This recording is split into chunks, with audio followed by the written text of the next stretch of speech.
আজ দেখাবো তরমুজের ভিডিও। দেখুন, এই যে বেশ অনেক বড় একটা তরমুজ।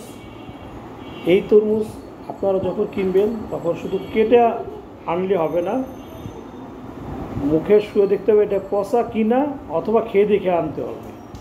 কারণটা কি, তরমুজ ওরা যখন কাটে আপনার এইভাবে কাটার পর এইভাবে আপনার থাকে, এরকম থাকার পর কাটার পর কেটে দেয়। দেখেন লাল টকটকা, আপনি বলবেন হ্যাঁ লাল টকটকা, ঠিক আছে, ওকে দিয়ে দাও।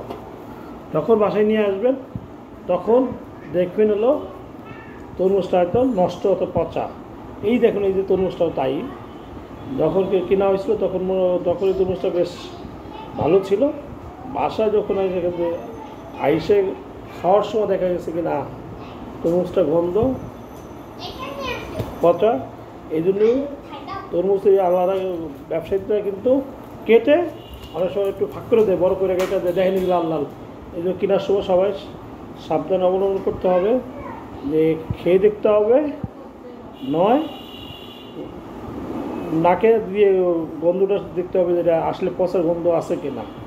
তাই সবাইকে ভালো থাকবেন, সুস্থ থাকবেন, আর সবাই বেশি বেশি করে শেয়ার করবেন, কারণ এইভাবেই কিন্তু আমরা আসলে ক্রেতারা কিন্তু প্রতারিত হয়। আপনাদের জন্য বানাইলাম যে আপনি উপকারিত না হন, সেজন্য ভালো থাকবেন সবাই। আল্লাহ হাফেজ।